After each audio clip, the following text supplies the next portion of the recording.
Welcome, everyone. Thank you for joining us at Awake, Aware, Arise. I'm really excited to see you here and for today's session, as we will be talking about owning our constraints so that they don't own us. And really excited about the conversation that we'll have with these amazing panelists here. Would love for anyone, this is going to be an interactive session, so please, please, please say hello in the chat. Let us know where you're joining from. Ask any questions, any burning questions that you may have, and we'll get to them. And yeah, let's get started. Dreyvan, do you want to say a couple words? Yeah, this is, I just want to start with saying that this is a very, a topic very dear to my heart.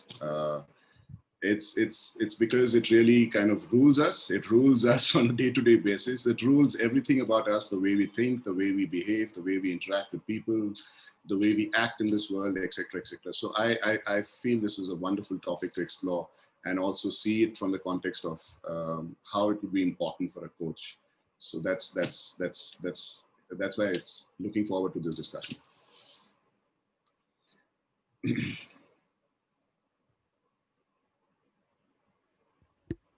Sorry, I was on mute. I know one of the first things that we were planning to talk about is just having a conversation about worldviews. So Magda, you already talked about your worldview. But really, what are worldviews? What do they hold for us? What do they mean?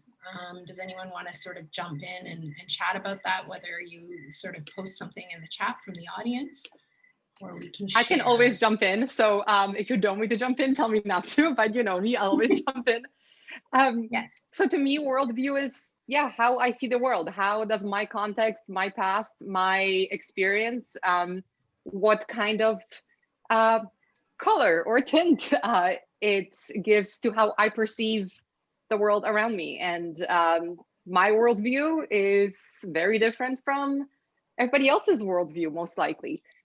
So that's how I see it. It's my own interpretation of the world. That's wonderful. Actually, that's a perfect kind of a definition and its introduction to worldviews. Because yes, a couple of things that you probably would have thought of, but you didn't probably add to that is like even the assumptions, even the taken for granted assumptions, and all of that, even our social embeddedness, the cultural embeddedness that we grow up with, all of that is part of the worldview. And it's fantastic the way you described it. And if I just expand on what you said, if you have a unique worldview, then there are 7.8 billion unique worldviews on this planet. And we're trying to survive despite the fact that all of them are different. And that's what makes this interesting. Yeah. And it's also interesting that conceptually we can talk about worldviews, and yet, I don't know, I find myself in a day-to-day normal interactive basis having to constantly remind myself that somebody has a different worldview and different perceptions than I do. I feel like it's kind of amazing because as human beings, we are branded with individual worldviews, but we don't always have the consciousness to be aware that other people don't see things the same way that we do. Which is really interesting. Does anyone have any sort of input on that? Well, it changes. Again, so I'll much. always have. Oh no, see, sorry, Leah. No, don't I'll worry. be quiet. Go. Oh, I've forgotten. No, yes, it changes because I remember when I was a child, when I was younger, there was no internet, and I think the internet's changed our worldviews in many different ways. But when I was a child, I knew nothing more than my community. I didn't even know the peninsula that I lived on. My mum didn't drive, so therefore my world is literally my little house and my school and my pretty bizarre estate. And I remember the first time that I met someone from a different culture. Wow. I mean, that's how limited my worldview was. And now it's so different. you know, it's completely changed. I live in a different part of the world. I've traveled the world. So I think for me, the worldview is not only different for everyone, it changes all of the time, if not daily, depending on the news or what influences our minds at that point in time. Yeah, that's you know, as you're saying that, the question that comes up for me is that a conscious process or is that an unconscious process? And the fact that it is changing on a day-to-day basis, depending on what you're getting, whom you're getting exposed to, the communities you're getting exposed to, the countries you're traveling to, the news that you're getting exposed to on television and etc. So is worldview something that consciously changes or unconsciously changes? You know, that's something that, I mean, I was trying to explore. So I'm just throwing that question in there. For me, gosh, you start off with a hard question there. This is a deep one, right? Okay, so for me, let's say I'm on Instagram and I'm looking at photographs of anthropology. It's a hobby of mine. I really love anthropology and culture. And so that's conscious. I'm actually wanting to explore different cultures. I'm consciously choosing to watch the news, however, not consciously taking everything that I hear. Subconsciously, I mean, don't we all have a wisdom within us, something within us anyway, that's being triggered by all the things that happen in the world that we see? Maybe so. Yes, I guess it is. Tell us more. Well, to me, I think it's unconscious a lot of times, but what's great is that we have the ability to make it conscious. So I'll give you an example that I experienced last week, actually. So I was in one of these sessions with Kelly Wendorf, and we're talking about subtle acts of exclusion. And later that day, I listened to a podcast about how the Indian caste system is rearing its ugly head in Silicon Valley. And I'm like, wait, what? And only then I started thinking about the questions that I ask all the time when I meet somebody from a different culture. And I work with a lot of people from India, right? So the first things I ask is, where are you from? And just I ask about kind of their life. And I didn't realize that the kind of questions that I was asking potentially could be actually revealing in their culture what caste they are from, which to me is a completely non-issue. Like, it's not something that I'm ever aware of, but somebody else could be. And by me having that worldview, culture is fantastic, is great. I want to learn more. Diversity is amazing.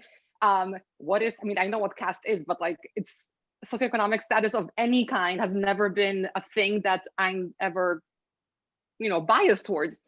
So, but for the other person, it could be a very real reality of life, depending on how they grew up and who they work with right now and what matters to them. So I realized that even asking, subtle questions like, where are you from? Because I'm interested, could reveal something they don't want to reveal. So anyway, to me, that's kind of like been an eye opener. So we can discuss that another time with Indian colleagues. So I would love to get their feedback of how I should behave, but it really opened my eyes as to a completely different world view that they have. And I'm going to be more careful. I'm consciously changing that now, and I'm going to continue to change it so that I don't put people on a spot. That's brilliant, Tracy.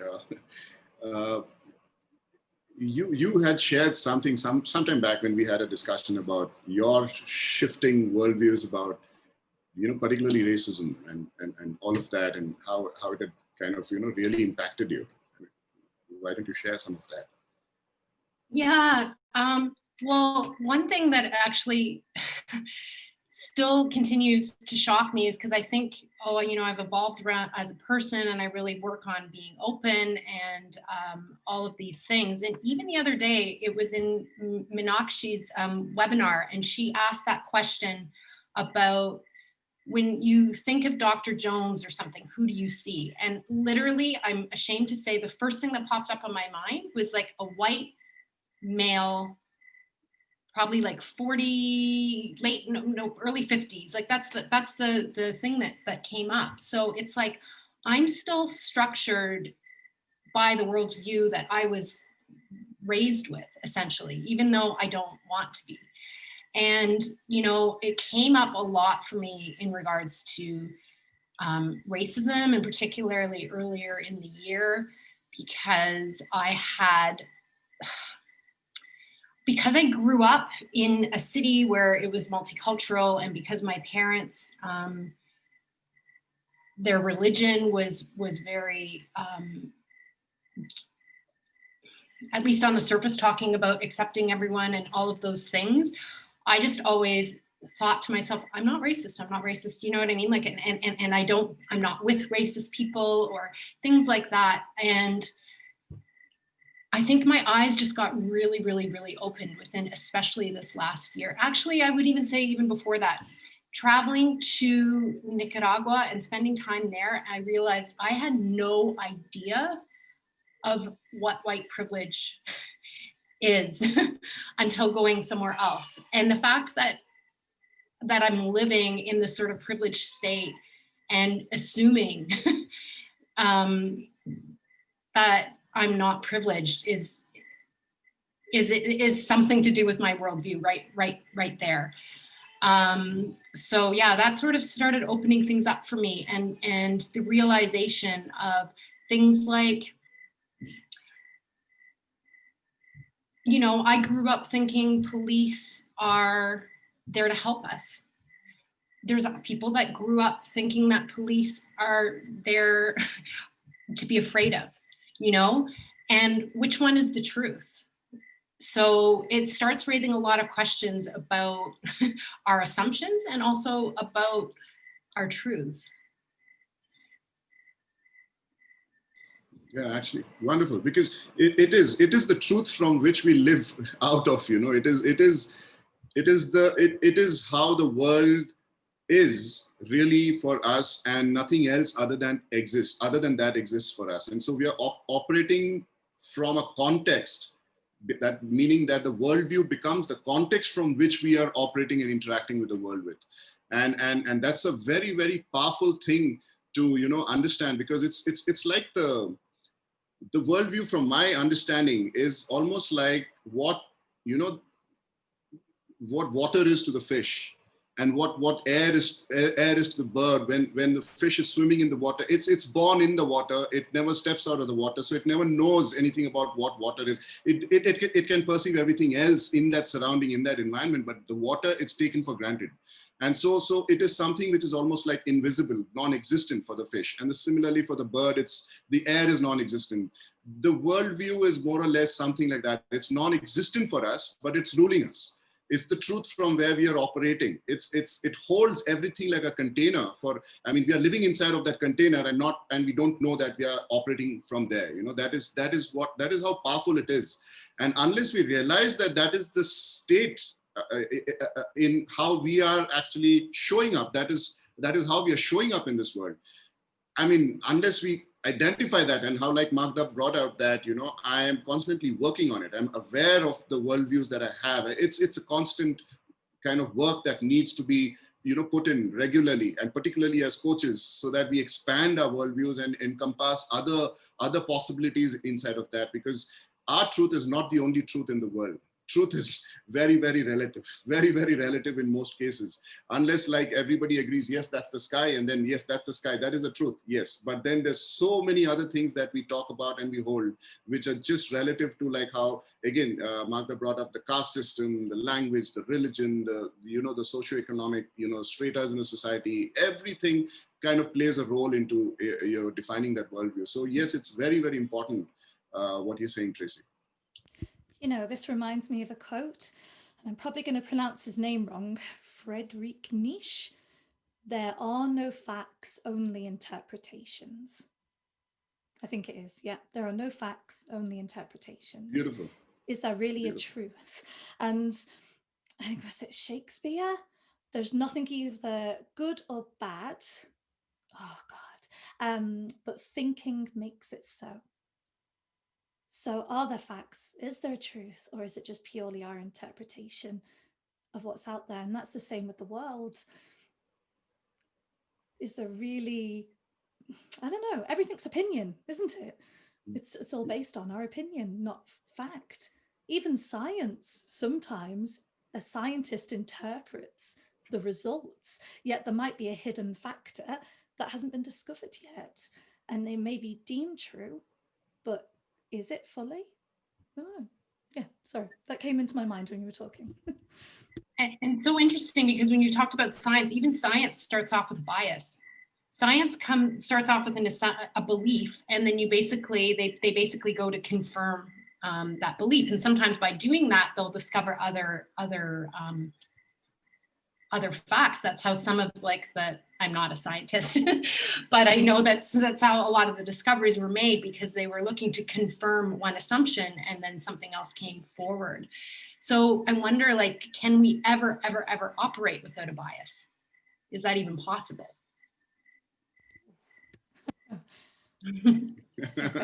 Yeah, it is. Then the question is, are worldviews, good or bad? Are they required or not required? I mean, and is it good or bad? And can you do something about the fact that we do have worldviews, and then how to do away with it? I made the face when Tracy just said bias, because I don't like that word, because it has a negative connotation. Maybe that's my bias, I don't know.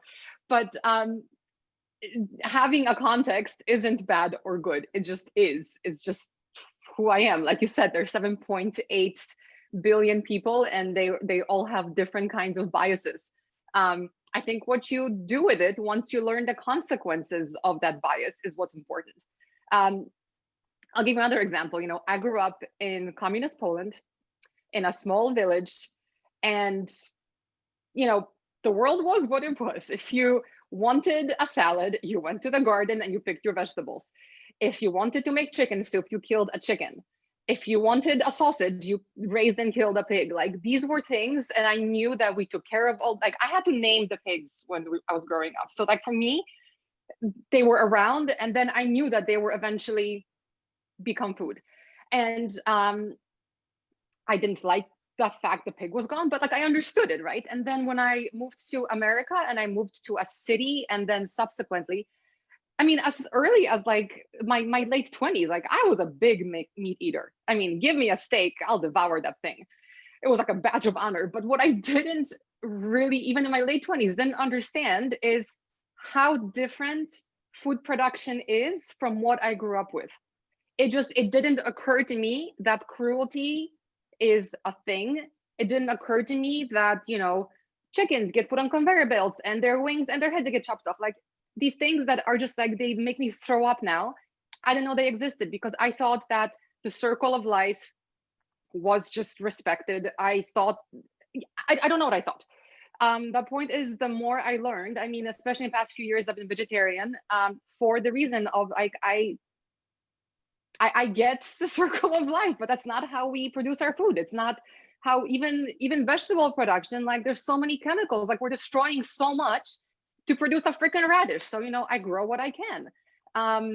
And yeah, it's really, really, my worldview has changed so dramatically, and it's still the same thing. It's still food. It's still the same. I'm still making the same kind of salad I would have made, when I was a kid with my grandma, then when I was an adult living in Australia, and now that I'm an adult living in Chicago. But my worldview of how that salad is made and where it comes from, what comes into it, is so completely different. And I think that's what matters. It's when you realize, become aware of the worldview, and you have enough data to, I think, evaluate whether this is something I should continue or something I should change. And then you take a deliberate action to change it, because you've made that hopefully good judgment call that it's something that needs to be changed. Wow. Yeah, Leah, please. I think it was Tracy, but I did have something on my mind, so I'll just share it. Magda, when you were saying that, it made me think of a time in the UK when we had happy hen eggs, and they were on the shelves of shops, and people would buy them thinking that they were happy chickens, happy hens. And actually, it's our worldview being manipulated. It's our perception. They weren't. They were on the conveyor belts, etc. And yeah, just how worldviews can also be manipulated by other people. So you follow their worldview for their potential greed or other reasons. So sorry, Tracy, I did butt in then. No, I'm happy you did. And it's interesting what came up for me as you were speaking, and how your perspective can change so much based on what you've grown up with, and when you go to a different place. I obviously grew up in Canada. Most of my life I spent in Toronto, and I am embarrassed to say I was one of those people that I would always, buy a bottle of water, and I was like, well, I don't drink pop, I don't drink, and so like if I'm out and I need water, I'll just buy a bottle of water. It's okay because I recycle. And when I went to travel and I went to Nicaragua, and there, because in Toronto, you put out your recycling in little bins, and you put out your, it's all quite clean. And when I went there, and you would drive by these dump areas, and you would see the amount of garbage and the amount of plastic, and even on the beaches and all of those things, especially on the beaches when people are coming for the weekend and spending time there. And I realized just how much garbage that we generate. And my daughter had been after me about plastic water bottles, and I made a comment about, being bothered by the dump. And she said, well, you can actually see the amount of waste here. We don't see it when we live in a, North American city where, and especially in an area where garbage, because let's not assume it's not like that everywhere in North America, but when you live in an area where they pick up garbage and all of these things. And so I just suddenly was way more conscious of my own waste, because I realized that waste doesn't, just because it gets put away in places where we don't see it, doesn't mean that it disappears. And so, yeah, anyway, that came up for me as you shared that. I think the danger is when we never get outside of our worldviews, right? Like when we sort of, they're always going to exist for us. But what happens when we never have an opportunity to get outside of them?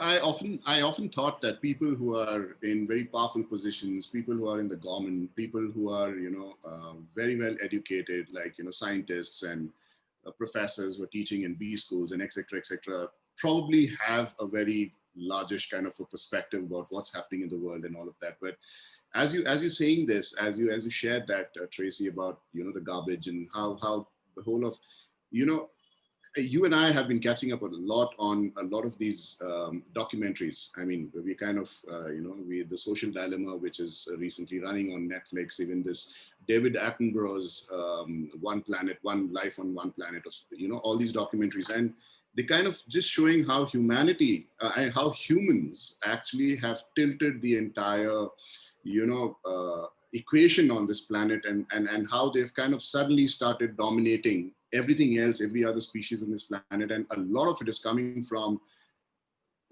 are sourced by these powerful people, who are doing all this to somehow personally benefit out of the whole process. And in the way millions and millions of species on this planet are getting wiped out. The corals across the world have got wiped out. I mean, if the global warming is becoming even more serious problem on a day-to-day basis. All these, and I would often think that, how do we tackle these kind of things, and what kind of worldviews are these people operating from? Sometimes it becomes a collective worldview, in the sense like, I mean, you could compare an Obama's government with Donald Trump's government and their specific policies across environmental issues, and you could see that there are two contrasting kind of ways of handling environment. One did not promote use of fossil fuel, another one is promoting the use of fossil fuel, and all of that. And how do we I mean, knowing that all this is coming from worldviews, then how do we access and how do we use this concept of worldview to be able to resolve these issues?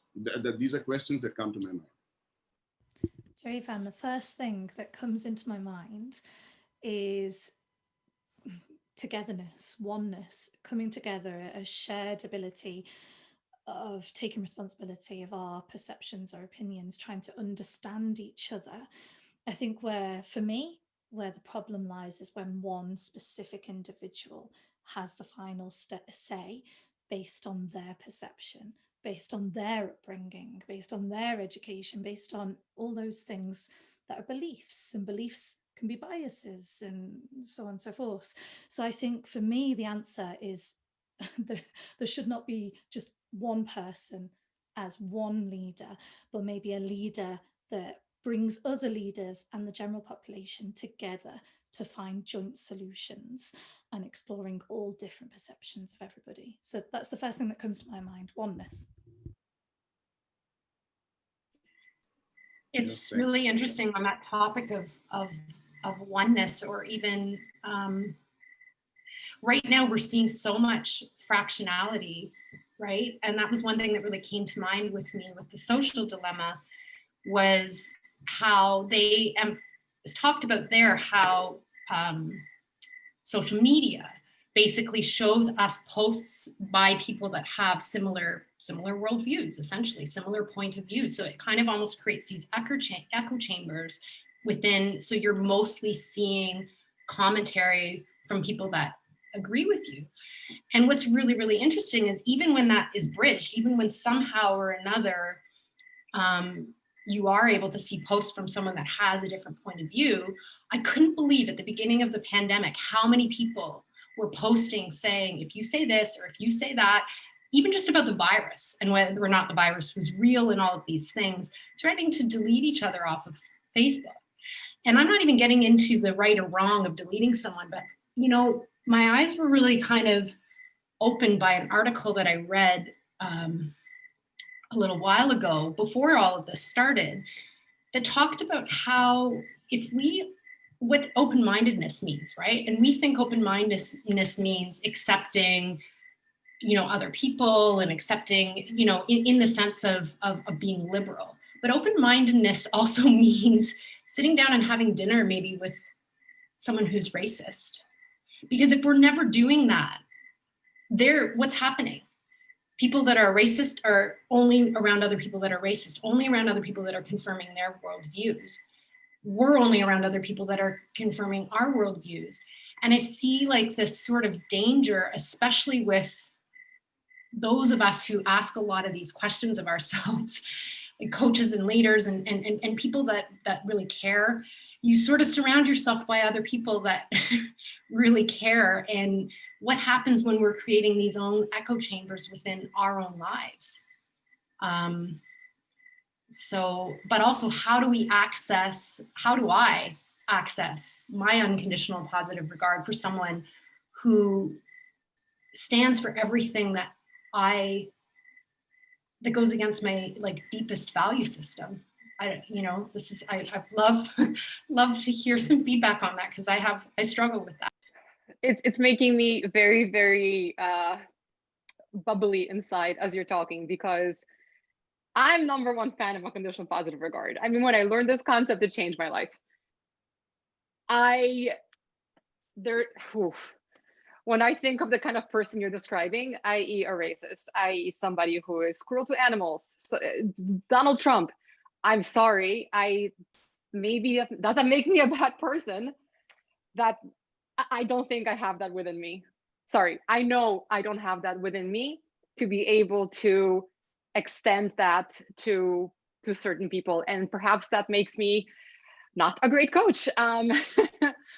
But, you know, at what point is listening to people's different worldviews, at what point is it educational and broadening horizons and bringing awareness, blah, blah? And at what point does it become giving a pulpit to someone who really doesn't deserve one? Because I got triggered by Donald Trump now. You know, I was just reading yesterday, he was trying to attack a veteran CNN reporter, and one of his little recordings came back and said, yes, I'm going to call you idiots and talk badly about you, so that the public, so that they can discredit you. So when you write something bad about me, no one's going to believe you. Like, does that kind of person deserve any sort of voice or listening from me? No.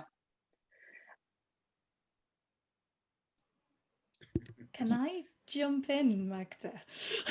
As like an opposite side. Okay, I totally agree with what you're saying there, in the sense that it's not nice.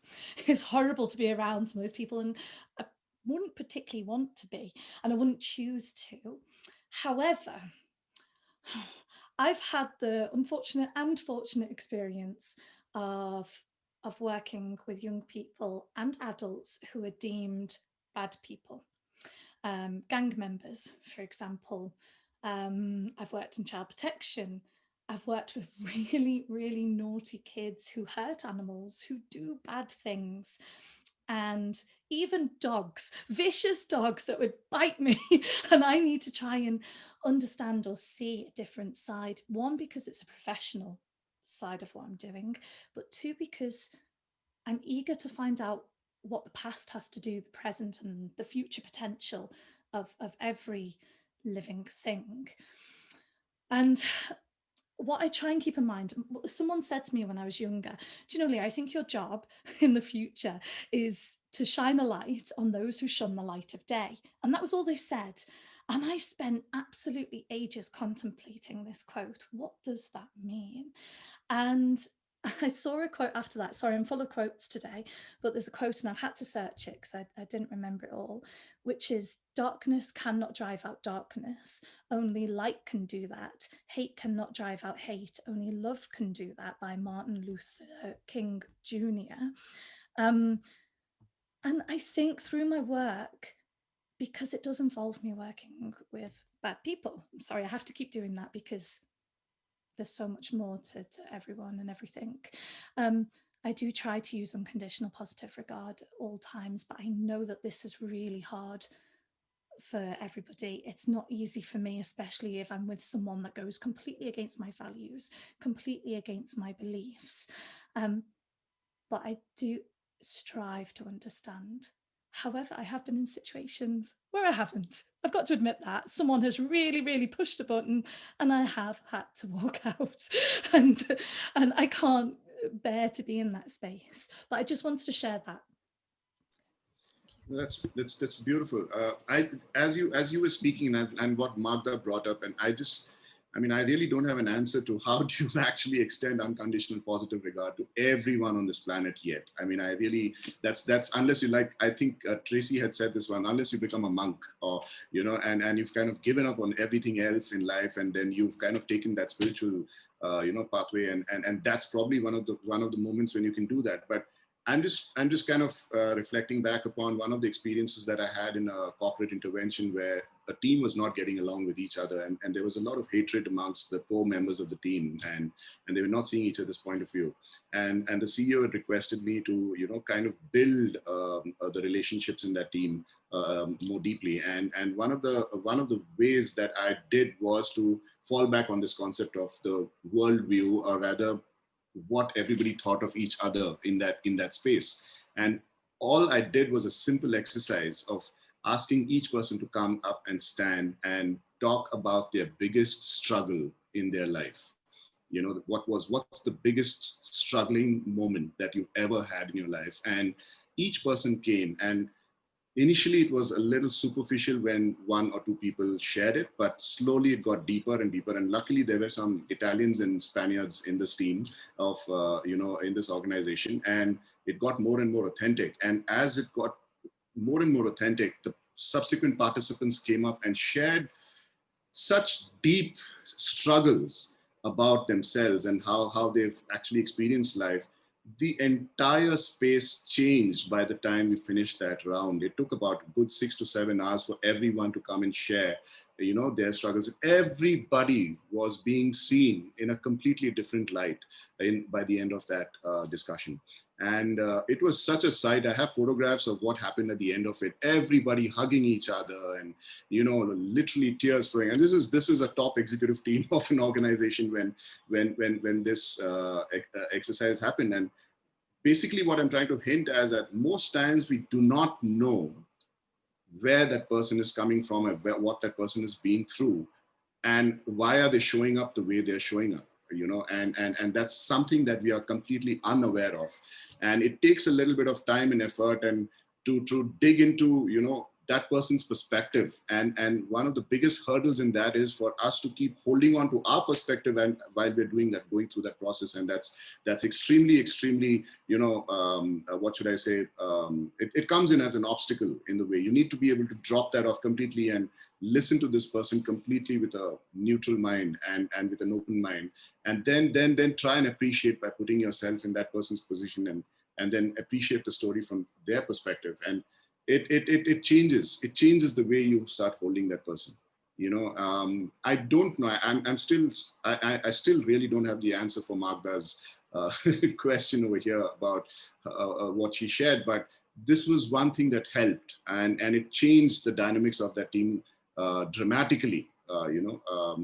After that experience, there was tremendous amount of trust and warmth in those relationships within that core team, and the performance changed. So that was one of the possibilities when you start deeply digging into where do people come from. Like each of us over here, if we know the stories of what was your life like, what were the challenges that you faced, what were the difficulties that you've been through, what were some of those struggles, I would have suddenly a new found respect for each one. I hear when you hear the stories, because most of us don't operate from that space. We just operate, at a very face value kind of a thing when we're interacting with people. So that's beautiful, Leah, how you managed to hold that space despite all the challenges. It is challenging, actually. And it's not easy, and it's not always, like I said, it's not possible to do it always. Gosh, I'm I'm not that type of person. I don't even know if that person exists. However, I do know, and again, this is about the way that we've been brought up and the experiences we've had. I could have been a very different person to the person I am now. And when I look back, I think I could have taken so many different paths. And I could have been someone that a lot of people didn't like. Maybe they don't know. I don't know. Seem to be doing all right, but who knows? And as a teenager, I think a lot of people would have put me in a box and disliked me and made a lot of assumptions. Yeah, I'm not that person now. So I think as well, I operate out of knowing that we all have the potential to change. And I don't want to make a presumption based on the now. And I think that's probably why I do it more than anything, and for the work as well.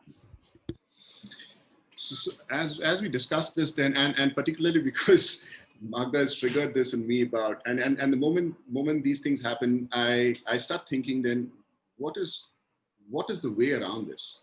So it would be an interesting exploration to, we understand what worldviews are. We understand the impact and the grip it has on us and how we are operating on a day-to-day basis. Everything in our lives gets defined by the worldview. But how is it possible to accommodate another person's worldview? What are those possible ways? What comes to your mind? Because I want to share a very interesting thing that happened to me when I was going through one of these courses of almost a decade ago. It was a course in Gestalt, and it was a defining moment in my life. I have a couple of them I would like to share, but I just wanted to know what comes up for you when you explore what are the possible ways, particularly when you are having opposing worldviews, and if you want to accommodate somebody else's worldview, then what possibly could you do? Something comes to mind that Brene Brown has talked about, and that is believing. We never know what's motivating people, right? And we tend to get very caught up within their actions and their words. And so she said that what gets her through is holding on to the belief that everyone is doing the best that they can within their individual belief and context. And so I'm not saying that's accessible to me. I'm not saying that at all. But I feel like I have a choice of whether or not I'm going to, what type of motive I'm going to assign to somebody else. And I can choose to give them at least the belief that they are believing that what they're doing is right. And something really, really, really came to mind last night, which was incredible. I'm taking a meditation training course, and they talked about, there were so many things, but a lot of it was about anger and all of these things, but also love. And so one of the things that the person that was speaking said, everything has to be loved. everyone is motivated by needing love, right? Like this is, and so anything that limits our ability to love, there was this quote by Reverend Angel Kyoto saying, everything that limits your ability to love limits my ability to love. So when we meet someone with hatred, we're going to be met with hatred back.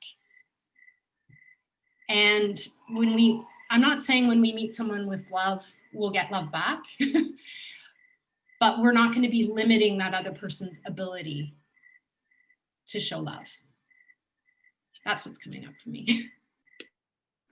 So many things are coming up for me, but one of them is what someone said in the chat is, why do we need to accommodate? I mean, is that our place to accommodate? Again, you guys have met me. I have a hard time accommodating a lot of things. You know, I buy what you're saying, Tracy, but at the same time, like what's occurring to me is accommodating or treating, only having this love, like is that enabling bad things? I go back to like if someone, oh, sorry. No, you go ahead. Sorry, I didn't mean to jump in. Oh, you had a reaction. Tell me.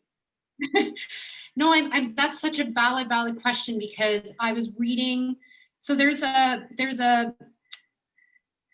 podcast with Joe Rogan and Dayse. And Dayse is a Black musician, and he has this really profound story about how he didn't experience racism because he traveled and he lived, I think he was like an army brat, so he lived with people from all different sort of backgrounds. He didn't experience racism until he came back to the States.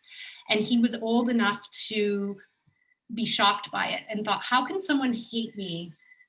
By the way, if anyone listens to this, you will not get through it without bawling. But he said, how can someone hate me without even knowing me?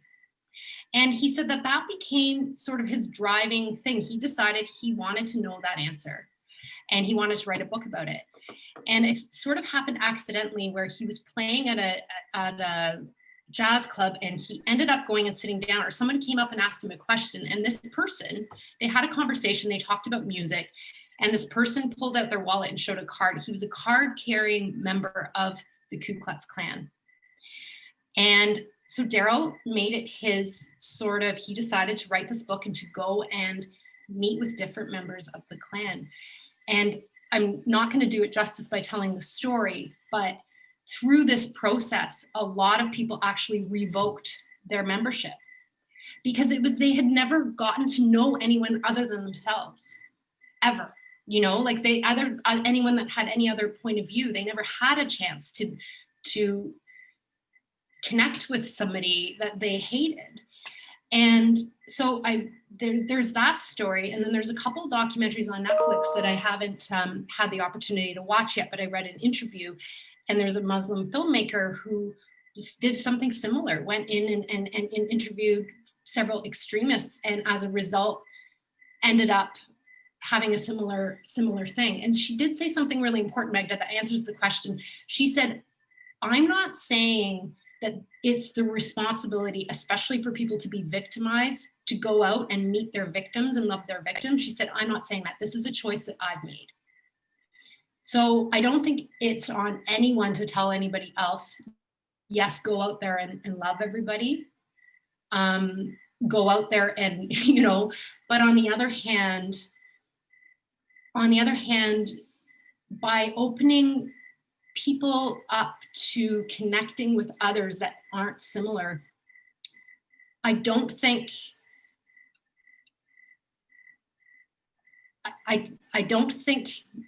I'm personally not worried that by being with somebody that holds a viewpoint that's different from me, if it involves hatred, I don't think I'm going to become a hater, but maybe they'll hate a little less. That's where I'm coming from. Let's look at extremes though. I love a good extreme, right? What you're talking about sounds like humans who still have some sort of capacity for change. Let's look at the American politicians that I won't name again because my blood will boil. Let's look at people who murder. Let's look at people who skin animals alive. All these things happen all the time. People who take little children as sex slaves. All these things are happening every single day, not once, but a lot. Thank God we aren't exposed to it all the time, but there are thousands and thousands and thousands and thousands of people and animals and children abused, neglected, raped, whatever. Do those people's, those murderers, those kidnappers, those a-holes of every kind, do they deserve their worldview to be shared? Do we have any duty, responsibility, whatever, whatsoever, to look at it from their perspective? Magda, that's brilliant. I like the fact you've put the absolute extreme, and I think that's really important because that's a fact, yeah. And you know where I stand on this. I think let's focus on the next generations. I'm a youth worker, I'm a youth coach. This is about helping. For me, I don't want to, you know, try and change those people. Maybe it's not even possible. I do like to try and hear what people are saying, why they do what they do, try and see what they're doing from their eyes, and I can take it or leave it. But with young people, I think we have the opportunity to try and prevent people turning into those horrific exploiters, people that hurt animals, think people to have a broader view, which we do not teach in schools. We don't. And that's kind of where I'm putting my effort in. Is I don't want to change everyone's views to be like mine. I want people to find out what's right, what's wrong for them, and to do that as a shared view. So in my eyes, no on the one hand with these people that you talk about, these sick people, but I would listen. And then I will make a decision at that point to stand back. But I'm not going to change them, am I? I did see, I know in my time in different countries in Africa, I have met people, and here in Asturias actually, who were hunters and were maybe hunting gorillas or elephants or wolves and different animals. And actually, after many, many years of hunting, they realized, through whatever reasons, different stories, that what they were doing was cruel, was wrong, wasn't right. And they stepped to the other side and became conservationists and protecting these animals. I think Virunga, the film, may touch on that, but I might be wrong. So there's always a tiny little chance when you look at cases like that. Yeah. So, okay, so taking that, and guys, I'm trying to be a little bit controversial for a reason. So is it our responsibility then, when we encounter people like that, to try to change their worldview? Even, and look, I'll keep going back to what Dreyvan said in the beginning. There are 7.8 billion different worldviews, right? There is no such thing as a collective one. There's some things we all agree on, possibly, maybe. I don't actually even know. We all want to be alive, I guess, maybe. But we don't have these commonalities, right? So no matter what you do, there's going to be some sort of you imposing your worldview consciously or unconsciously.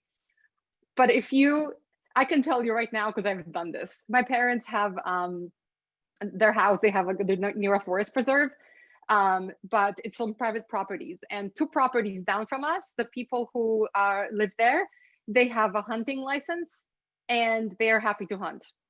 My parents feed the deer and the wild turkeys that live in the area that these people want to hunt. And when they came near our property, this was stupid, I understand. But like, I did not care that they had a gun. I'm like, you know what? You can make these bad decisions, which I don't think you should. I gave them a good lecture, but do not come anywhere near our property because I will have some words / actions. You know what? Like, maybe this person eventually one day would have decided, oh, I don't want to kill them. But maybe my lecture did something. I don't think it did, let's be honest, because I was pretty riled up. But isn't it our responsibility then, that if we see a worldview that really isn't great, i.e. let's go and murder somebody or something, isn't our responsibility to flag that? So Magda, from whatever you're sharing, what I understand is that you have 2 different kind of perspectives. And using this extreme contrast, I just want to bring in my, just to kind of add to what you're saying over here. I've been in the armed forces for 23 years, and I've oftentimes in the Navy, we've sailed to foreign countries, and, a lot of the Army officers, they come on board and then they sail along with us, and we've, taken them along. And I've had opportunities to exchange and listen to what stories and what kind of lives they've lived in the armed forces. And I once came across this armed forces officer who had 50 kills to his credit. 50 kills. Now, the question is, he's a decorated officer, and probably he even got medals for what he did for the country. But then these are 50 kills, right? So on one hand, you have a person who goes across, who could be a free person in the society, went around killing 50 people, and he would get jailed for it, and he would get life in prison for it, or he would be hanged for it. And on the other hand, you have an armed forces officer who's gone around killing 50 people, and he's been decorated and he's been considered as the hero of the country because he's done it for the country. But the act is the same. That person has killed 50 people. This person has killed 50 people. I mean, when you look at it from the perspective of being a human being, they're no different. But then when we shift the perspective and say this person had no right to kill 50 people, but this person has the right to kill 50 people because he did it to serve his country, then the context shifts. And when that context shifts, everything becomes justified. So I'm just trying to bring in that contrast to try and understand that when we see this as right and wrong, we are seeing it from within a worldview, you're coming and you're kind of operating from inside of a worldview which is gripping you and making it right or wrong. When you actually detach yourself from that worldview and go away and then see it from a neutral perspective, then you start seeing the larger picture is what comes up for me to kind of, I don't know if that helped in putting some perspective to it, but it often shocked me to, it's one thing, it's one of the reasons, very honestly, I left the armed forces because I couldn't understand this concept. I couldn't understand that there's a politician somewhere signing me off to war and, and asking me to go and fight a war which somebody else has decided for me to fight. And I need to go and, probably take these kind of actions. So it was just not sitting in well for me after some time, so these are questions that come up, and they're very, very valid questions because it can completely shift perspective immediately. Just one switch, and then you're seeing the whole thing in a different, a different way completely. Absolutely. And I think with the word that Magda used with responsibility, I'd be an absolute hypocrite if I've just said we all have a responsibility to educate children and young people to be the best versions that they can be of themselves, for others, for the world. And so, yes, I do personally believe that we do have a responsibility. I couldn't keep neutral. That's not what I do. So I was thinking of an example I could give you. There was a farmer once whose dog was petrified of him and cowering every time the farmer went near it with a stick. And I went up to the farmer first to understand the why. So why is your dog so scared? Why? Oh, I'm having to train him so he rounds up the cows and works well. And I was like, okay, and what are you doing to train this dog? And he'd give the details. And then I would go, for me, knowing animals, and also, this is true, having had a farm and having looked after cows as well, and having dogs working with cows nicely, organically, before anyone judges me. I turned around to that farmer and said, okay, I think what you're doing is not good. It's obviously making the dog very scared. For me, I know that a working dog will work so much better if it's showing love and it respects its owner, and you have this bond together. As why don't you try that? What do you think? And so that's kind of how I would put in some responsibility. I'm not going to turn a blind eye to abuse of any animal or any human. Silence and turning a blind eye is pure cruelty to me. That's my personal worldview. So I am going to do something. So for me, neutral doesn't exist. And that's how I would deal with it. So I had to put that in there. Sorry. Yes, and so I don't even think that neutral is possible, right? Like we have to, as humans, show up in a way that is consistent with what we believe in and what our values are. Having said that, and there's a difference between would I go and listen to Donald, like if we're going to go back to Trump, would I go to a rally? Would I go and listen to him speak? Would I, no. But would I leave a room where somebody who supports Trump is present and refuse to have a conversation with them?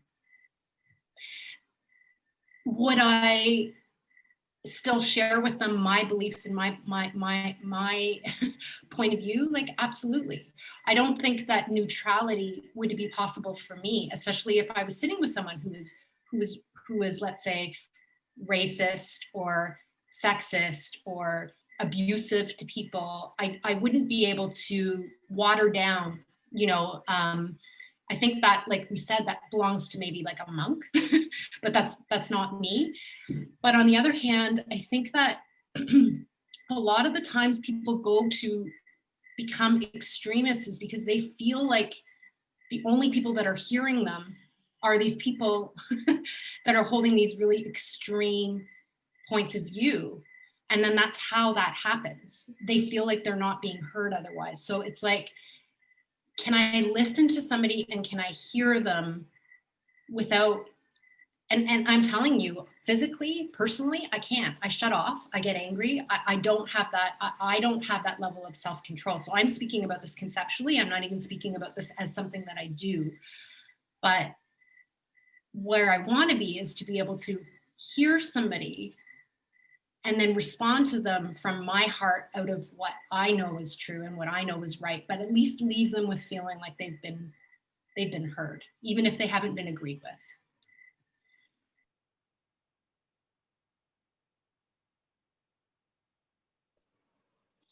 No, Tracy, I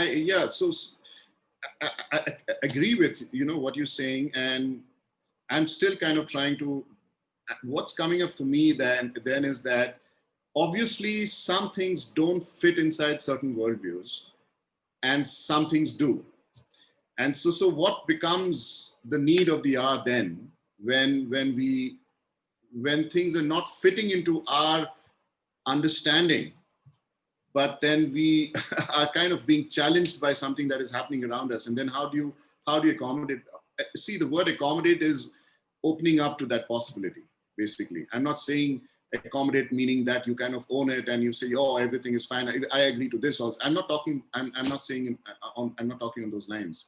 I'm saying probably just opening up to that possibility. And how would that be possible? I see, like I read these messages on the chat, and I think somewhere Komal is mentioning that, you need to kind of become aware of their stories, and that works. I've tried it. I've shared one example on that. But again, sometimes it's like how Mark has put it, it's an extreme case where you really don't know how to kind of come to terms with that possibility.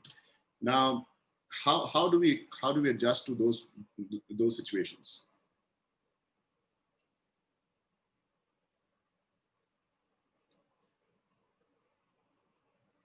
What comes up for you? I mean, I'll use this moment to share one example, which is completely, I'm taking it off and making it very light, and something which changed my understanding of punctuality. I'm just kind of going to share that how it completely shifted in a moment. Now, I was a student, lived very far away from my school and my college when I studied, and I used to travel almost an hour and a half to get there. And most often it would be, changing 2 buses or 3 buses to get to college and school, and all of that. And my entire growing up life, I was quite late oftentimes, particularly in college, because so I was not a person who was very punctual, and I didn't hold that as something which I really got bothered by, because I always thought that I'm doing this activity and that activity and all of that. And then I landed up in the armed forces for my training, and you know what armed forces and punctuality and their relationship is all about, and we all know. And then I was struggling. There were 80 of us cadets going through our training, and a lot of them had come from a National Defense Academy after 3 years of being trained over there. And I was directly after my graduation getting, going through this training. I couldn't cope with what was happening over there. We would be given 10 minutes to freshen up in the morning. before we fall in for PT at 5 o'clock in the morning. And in those 10 minutes, 80 of us are using bathrooms and showers and, all that, and I couldn't adjust to all of that. And I would invariably get late, invariably. So initially I got punished, and they would give a kind of punishment which would, literally disable you for the next week or so. You can't even wear your shirt buttons, your muscles are all sore and all of that. And you think that after that kind of punishment, you would think that I'm not going to get late because I don't want that punishment. But that didn't really stop me from getting late again, because how much ever I wanted, I couldn't manage it. And it happened a few times that I got punished, and this went on and on for 2 months, 3 months. Eventually, I think one of the officers realized that he needed to raise the level at which he's sending the message across to me. So what he did was, one day, despite my getting punished so many times and becoming almost invalid and seeking medical attention to revive from those punishments, it didn't stop me from getting late. I did still manage to get late. And so one day, what happened was, this 5 o'clock morning, everybody fell in, and I climbed through the ship, all the decks, and ran down the gangway and ran down the jetty. And I could see that everybody's fallen, and the cadet of the day is going in to make the report. And I'm like about 30, 40 meters away from that fallen. And I'm kind of shouting, just wait, don't make that report. I don't want that punishment. I know how bad it is and what's going to happen to me. And the officer of the day over there just stops me and says, just relax. Just relax. And then he takes the report, and this guy reports that 79 cadets, 1 cadet missing, and Cadet Dreyvan is missing, and etc. etc. What this officer did that day was, he took that fall and took that report, called me in, and he made me stand on a bollard. And for the next 2 hours, he made me monitor a punishment for the 79 people over there because I got late. And I was not touched. And I was told that I want you to give counts. And it was the same punishment that I was getting every time I got late. This was the same punishment. And I was told by the officer that in case anybody is found shamming or not doing the punishment properly, it's only going to keep increasing by half an hour. And that happened, and the punishment went on for 3 hours. Now, I was standing over there, and my entire world toppled. Because till then, I was of the opinion that if I am late, I face the consequences. It was my worldview. My view was that I am responsible for everything that I do in my life, right? It does not affect anybody else. What I do, that's it. But what happened that day was, everything came crashing down for me. Everything, the whole understanding of what the world is, came crashing down, because I was standing there thinking, what are these 79 cadets going to do to me after this entire thing gets over when I get back into the deck? And, they're probably going to give me a code red. They're going to throw blankets on me and hit me with hockey sticks or something like that. What is going to happen? Because they are getting punished for something that I did, and it just simply toppled. And I couldn't understand. I had to tell them, hey, you're not doing that punishment properly. I was the guy who got late, but you're not doing the punishment properly there, and I had to keep giving these inputs throughout that 3 hours of a session. Now, that day and today, it's roughly about 28 or 29 years ago, I have never been late to another incident, another event, ever.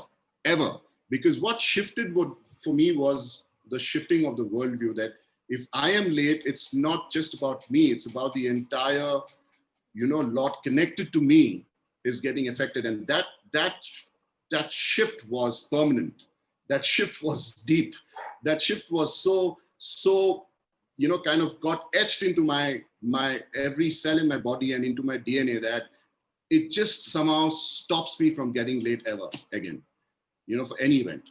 So I'm just saying that sometimes you need these drastic kind of steps to really change the worldview for people who are incorrigible, or people who are on that extreme, and maybe that is the requirement. And I was incorrigible at that point in time, and that shift happened in one event, and it's 28 years, and I've never been late ever. Traffic doesn't come in the way, weather doesn't come in the way, nothing comes in the way. I'm always on time, irrespective.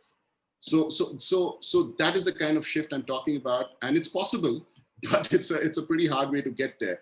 But it is just one of the incidents that came to my mind about how my worldview shifted completely. And it went from, I'm just not responsible for myself, but I'm responsible for all the people around me in my environment. that is the kind of a shift that took place in that situation. Dreyvan, thank you for sharing that. And it kind of triggers in me climate change, what you've just said. If everyone just took their one little bit of responsibility of reducing the electricity usage or something like that, then climate change is less likely to happen. Well, it's already happening, but it ain't going to go as bad as it will do if we all think that it's somebody else's responsibility. And what scared me when you were talking is, does that drastic thing have to happen? Does the world have to change that much, the climate, our food production, etc., for everyone to switch off that lamp that they don't really need in their house? And yeah, it is, I don't know, one little thing that everyone could do. That's that coming together, that oneness. As you speak of that, I remember a few years ago when Cape Town in South Africa was declared as a city which was running out of groundwater, and there was no availability of water in that city. And I think that drastic moment when the government declared, and there was a countdown that was going on, that 10 days to go, 9 days to go, 8 days to go, before which, when you come to D-Day, there's not going to be water in the city. And I think that regular badgering of that countdown and all that changed the way people used water in that city. And today it's moved away from number one, in the top 10 cities which are going to be facing water problems in the world. So I think sometimes you need that to wake up, people who, it's an awakening that happens, and sometimes it has to come down to that drastic moment, a drastic kind of an event which triggers that. So it's true. I mean, unfortunate but true. Dreyvan, I'm curious to know. Oh no, you go. You always do that. As a coach, then what is our role in all this, right? We're not going, if someone is with a behavior that we know that needs to change. I mean, as a coach, what is our role? What should be our role? We're not supposed to be telling people what to do, right? And we're not supposed to be leading them with our questions. We're supposed to help them discover. I wonder that myself every single day, but I saw on one of the AA sessions where it was talked about helping people connect to their self-awareness. So like, will that be it? Like, I feel like a lot of these people that are behaving in this way are living in a relative unconsciousness of who they are and how they're showing up and how their actions are impacting others. So if we as coaches can help connect people to their own awareness, maybe, but also next question comes up, are those people even going to want to be coached? Like, I feel like people that are coming into a coaching space are looking for something different than what a lot of these people are about. Tracy. And Dreyvan, I have a question. Sure. Oh, yes. We're all doing this. Do you want to ask Dreyvan the question, or can I jump in? No, I want you to go. Thank you. I can ask him later. I've been reading a load of books recently, and I have written on my board over there the answer to all world problems, because every single book points to the same thing, is self-awareness. Honestly, everything. Empathy. How do you become more empathetic?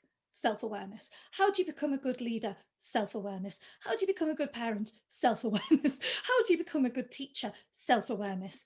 And then you can help others. It's all about you first. So on an individual level, if we all became more self-aware, we don't even need to impose any agenda on any of our clients. We're doing something by helping people become more self-aware. That's all we need to believe, and it's true. But I think if we want to make a massive impact through our coaching conversations, our coaching approach, even training using coaching as a tool, then I would say think systemically. Have a systemic approach to what we do to reach more people. I know when I worked with a school, well, some young people in a school in Zambia, had a massive effect. It was absolutely fantastic. I used coaching and mentoring for peer education. This was absolutely brilliant. And I saw these young people empowered and confident and ready to go. But what I hadn't realized, and now I do, is you also need to take the entire school, the teachers, the head teacher, the community, etc., on the same journey. Because if you just empower a few people, then there's lots of other people that are going to disempower. So I think systemic coaching actually has a big part to play in this, as well as individual self-awareness. That's a fantastic point, Leah. That's a beautiful perspective to really address that issue. But again, going back to what Magda asked, at an individual level, if you were to be coaching one-on-one, then what do we really do with our worldviews? And it's not so much more about the coachee or the client, it's more about you being able to relax your own worldviews every time you see that, show its face, and to be able to put that aside and really, again, accommodate what's happening with the client and what understand his perspective and his worldview, and give that space for it to exist. That is at a one-on-one level. But yes, like you brought up, just a few people in an organization, it's very difficult. It needs a systemic approach. It is a system that needs to be really addressed, and that's absolutely true. However, a few individuals, I mean, some people don't want to do that. Some people don't want to be changed or don't want their worldview changing. Okay, that's fine. You have to kind of give up a little bit there. But those people that you've empowered and managed to bring along on that journey, then ask them, what can you do? Who can you reach to make this global, systemic? Nowadays, we're all global citizens as well. And I think the internet's opened up so much opportunity. It doesn't have to be your school, your community. You can go even further if you want to. So yeah, no.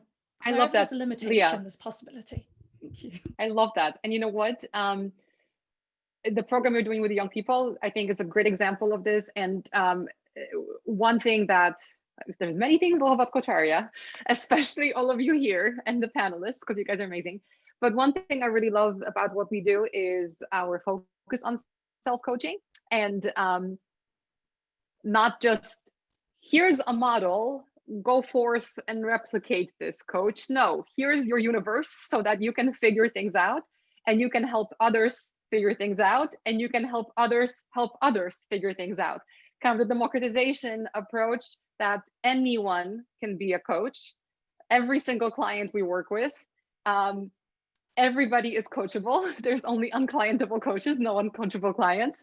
And Leah is proving this with the youth program that she's just recently started, which had a session with some of her students yesterday, where she's working with these young leaders, and we have every intention of making them into coaches, even though some of them are just finishing high school. And I think if we can, kind of the lesson for me in a lot of life is the things that we learn.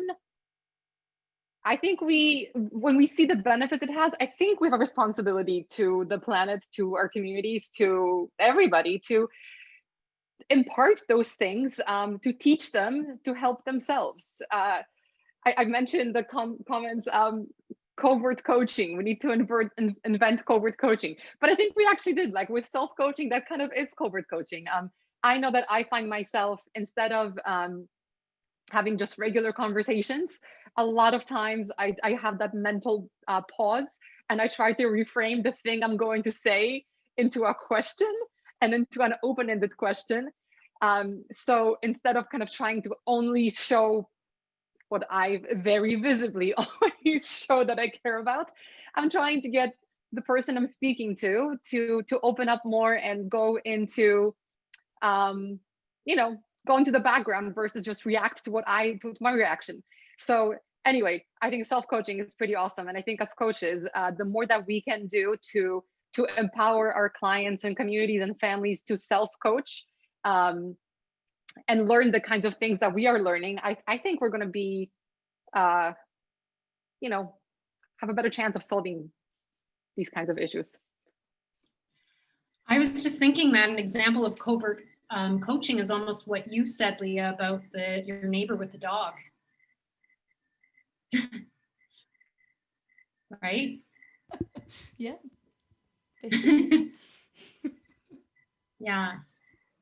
How many times, like I know for myself, this is something that is still evolving me as a human because I used to always venture my opinion first. And now I really, really, really try to ask questions and to listen. And it does not come to me naturally. It really doesn't.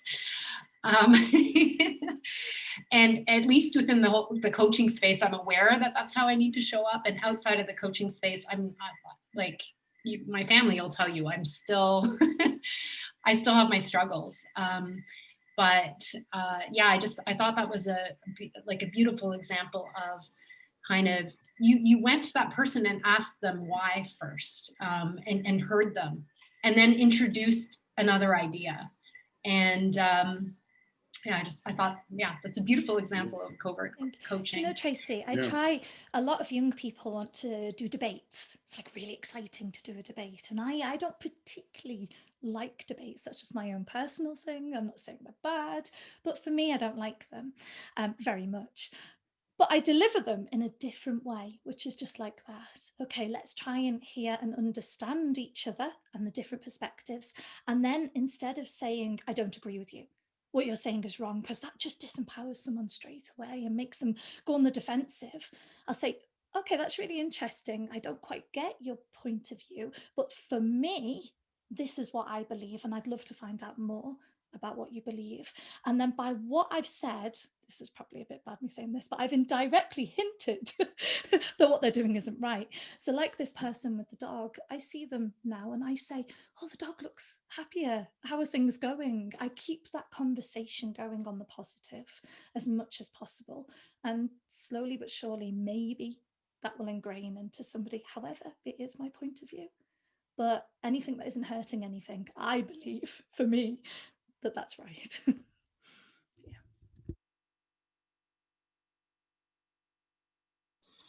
As I listen to all that you were discussing, and I see this question coming up over and over again on the chat. I think who's bringing it up is Vinita, about the usage of the word accommodate. And I mean, I think I can see that she prefers using being aware and not accommodate. And two examples come to my mind. Tracy and I, we keep catching up on a lot of documentaries, and that's very useful. We find, to take, to use examples from them to, in our ACTP course that we're running together. One of the documentaries which Tracy asked me to see was My Octopus Teacher, and this is an amazing documentary where a person, I think his name was Craig Foster or if I remember right, would go into the sea every day, somewhere in the south of Africa, and kind of, he actually befriended an octopus. And to be able to get that octopus to trust him, it took him roughly about 200 visits underwater on a regular basis every day for hours together, just going and making himself present in front of the octopus, and then just doing nothing but being there, until finally the octopus, reached out and touched him. And then there are wonderful scenes in that movie where the octopus actually comes and rests on his chest underwater. When it runs away from some other situation, comes and rests on his chest underwater. I mean, I'm just saying, just the awareness it's very different from really spending that time to accommodate. If the intention is to really address it's systemically, like how Leah brought up, you really need to get into that system. You really need to become a part of that system to be able to bring that change. I mean, you couldn't actually change a system from outside without being a part of that system. So what becomes useful for me when I watch that movie, and what the learning that I take away is that here is this person who doesn't live inside the water, but goes every day and spends 6 hours, 8 hours in the water every day, becoming a part and parcel of the system, understanding that system, living in that environment where the octopus lives, understanding what the threats the octopus faces in its life, and understanding all of that before it can actually make that little bit of progress, that one little inch forward. And that's extremely important. And this is something I also learned roughly 2 decades ago about how it is applicable even in amongst human beings. When I went through this NLP, neuro-linguistic programming, I went through the session, and they had taken us through how do I sync myself and build rapport with the other person that I'm trying to build rapport with. And the first step was to stop to kind of sync my breathing with that other person and come down to the exact way the other person is breathing. It's more like if there's a gear shift that is happening, if you want to, there is a gear which is moving like this and it's got so many, edges, and you want to kind of clutch in, you have to come to the same speed at which the other gear is moving. Only then can you go in. You couldn't possibly go in just waiting for a moment that at some point in time there's going to be a pause and I'm then going to go and clutch in. You cannot clutch in. You have to actually get to the same speed. And that's basically the point, that you need to become a part of that system, then engage, clutch in, and then do the work that you need to do to be able to change that system. And that's what, these are the 2 examples that come to my mind about accommodating and being aware. Just being aware is not really sufficient most times. It's not a very proactive thing. It's a very passive thing. Dreyvan, whenever I go into communities, this is basically what I do. So if I go to another country, who am I to know what they need and what's going to change their lives? I don't see the world from their worldview. I haven't lived their life, and I would just be ridiculous if I went in and volunteered and designed a project and imposed that project to help them. Yeah, I totally disagree with that. Obviously, that's my worldview. And actually what I do whenever I do go into communities, and I travel a lot around Africa and I've been to Latin America and other places, and is actually consult with the community in a nice way, not all professionally consult, but actually get to understand the need of the people in that community. What is that real need? And then I can understand a bit more about the systemic kind of system, because if I only have 6 weeks or 8 weeks somewhere, I need to understand very quickly. So the word need for me is very important on that, and understanding the needs of others. That's amazing. And you know what just came to mind? I started typing it and then I'm like, no, I'm just going to say this to you live. The difference between what you do and what missionaries used to do. There's an example of people that would go into communities and impose their worldview on an entire community with devastating results. And not just mission, look, North America. We, and I say we, meaning like, through my mom's side of the family, who are French Canadians, like we settlers coming in here and imposing a different worldview on people that were existing just fine before us. So yeah, anyway, that's a whole other webinar. I could talk about that for ages. Yeah. This has been amazing. I love this conversation. Thank you. Dreyvan, I have a quick question for you before we wrap up. Would you say that situation that you talked about, and that's the first time I think that I had heard you share that, and that is such a powerful story that you shared about punctuality. Would you say that sort of, in a very harsh way, opened you up to systemic thinking?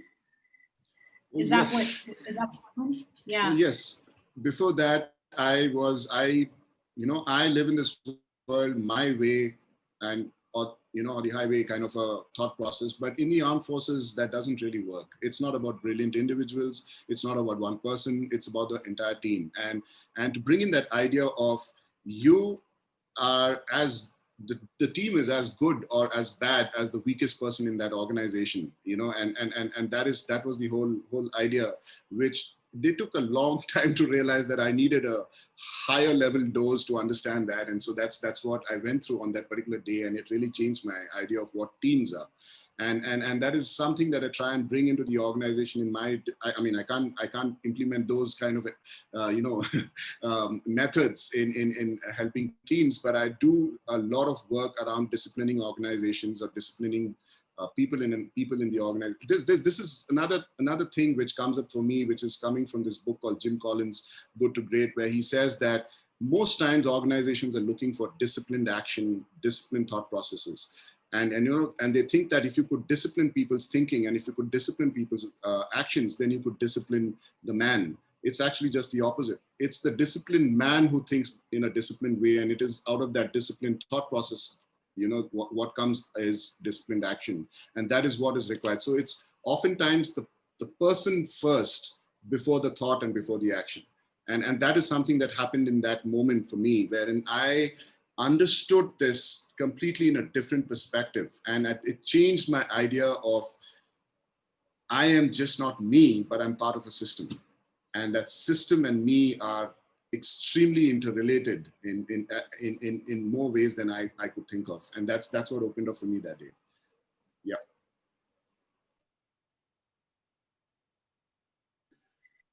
Thank you. We are drawing near the end of our time together. I'm posting something in the chat and with a link to our LinkedIn group where we can keep the conversation going, and we can perhaps share some links to some of the things that we were talking about today. And would love to invite anyone to share any final thoughts or words before we head out. I'll share a final thought. I keep talking about Leah's program and Leah's work with young people in like every single context. And it's popping up for me a couple of times here too, because a lot of what we talk about, I mean, the earlier we start working on self-awareness, like just think of, I'm not going to guess how old you guys are, but I just turned 40. The fact that it's only been the past few years that this has happened, and I've been able to change my thinking and my approach, like, holy shit, like imagine if I had been doing this since I was a teenager. One thing that comes to mind for me is when one of the times I had my heart broken, the guy that I thought I was seeing somebody else, and he ended up getting engaged to her, and he told me that he was seeing her when he got engaged to her, like, and other people knew. So until then, I had this worldview of you can't trust people. And if something is not working, you talk about it. That's not where he was coming from. That's not where we thought we're friends were coming from. Talk about a change of worldview. I mean, it was devastating. And, I wish I had like the reflective capacity, the ability to pause and ask, what the heck was he thinking? Like, it doesn't make me a worthless person, which is what I took from that.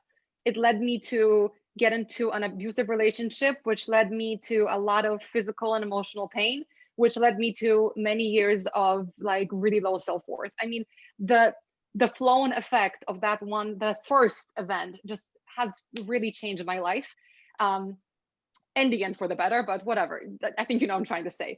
Point is that if I had that awareness or the ability to at least explore what the heck happened when I was 25 at the time, like imagine what positive things could have happened instead of 6 years of being abused by someone and years since then of trying to get out from that. I literally couldn't even talk about it until about 3 years ago. So the fact that I'm talking about this in a recorded conversation, you guys have no idea how big that is for me, and me not like falling apart by saying it. So anyway, Leah is amazing. Like, you're all amazing, but sorry, Leah's like more amazing than most people. And the work she's doing with young people, in whatever shape or form, like we need to support her program, the young people around us, the generation that's coming up, the kids who aren't ruined yet, but frankly are fixing problems by calling them out, the Gretas of the world. I think we have the responsibility as adults, as coaches, to to do this. And yes, we can save the world. And hopefully when the people who are in their teens right now and they're having the Awake, Aware, Arise Kocharya, when I'm old and gray, and they're having this conversation, I hope it's gonna, no, I know it's gonna be different. And they will talk about, well, back in 2020, they had these examples, because hopefully they'll have fewer of them to share from their own personal lives, because we did our job. Magda, thank you. I won't You're say welcome. any more. Absolutely, absolutely. If everyone had this when you, even children, you know, really young little kids, I actually do not understand why we don't. Why have we never taught this? Our lives would be so different right now. There's the answer. Change. Because we didn't know. Now we know. We didn't know. There's no more excuse. Our worldview has changed. Improve worldviews through coaching and skills and leadership education with young people and teenagers. And we do have an epic program. And thank you, Coach Arya, for making this possible. Woo. Thank you. Yes, so agreed. Everything that you said, Magda. So I was, as you were speaking, thinking, yeah, like I had a very traumatic event happen when I was 24, and wish that I had had the awareness that I do now. But then, Leah, when you talked about it, I'm like, actually, I think even before then, like, you know, I think even growing up with it, we don't. Anyway, that's another topic for another webinar. But we are here now, and it doesn't matter what age we are, because I think of that, I'm like, I'm 49, and I'm just, some of this stuff I'm just learning, and you know, some people know it literally as teenagers, but it's never too late. And I think as long as we keep showing up and showing up with our hearts and really wanting to make a difference, that's what counts. Dreyvan, over to you. I just want to say thank you. I mean, the three of you are so lovely. And I just, you know, I really get inspired by the work you people are doing. Leah, Magda, I mean, fantastic. I mean, what you people are doing out there through Kocharya, and the energy which Magda brings, it's just amazing. And Leah, your authenticity and the integrity with which you're pursuing with this single, you know, minded focus about how you could contribute towards changing this world. It's just brilliant. And yes, Tracy, I'm just blessed to have you as a partner with me on this ACTP journey and all the work that we're doing together. And again, your authenticity. And see, the best part is I love the way all of you are so eager to actually revisit and re-examine your own worldviews, and then, you know, right, really look at how, if you're holding on to it rigidly, and then if you could become flexible about it, and if you could open that up. And that's the work we need to do. And if that is something that we're doing on a daily basis, then that's a huge thing opening up for the world.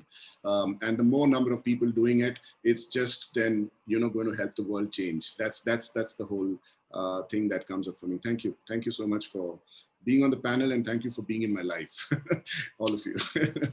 Thank you, Dreyvan. Yeah, big hug. Yeah, big virtual hug across the world. Thank you so much, everyone, and to our participants that joined us here. And we still have some more Awake, Aware, Arise sessions on the schedule, so please check them out on the website. Love having you here. We will post some links in the LinkedIn group, and I don't know where, I was about to end with something inspirational, but I'm just going to say thank you and goodbye. Bye. Thank you. Thank you, everyone. A one-liner. A one-liner. A one-liner. Do it. Do it. One-liner. Worldviews. A truth believed is a lie. You know, that was something which I heard long back, and I spent a lot of time trying to think about what does it really mean, and it kind of puts into perspective what Leah brought up, those quotes in the beginning. And a truth believed is a lie, because the moment you believe that this is the truth, then you're shutting down all the doors on it, on other possibilities. So it becomes a lie. You know, so yeah. Lovely. Bye. Bye. Bye.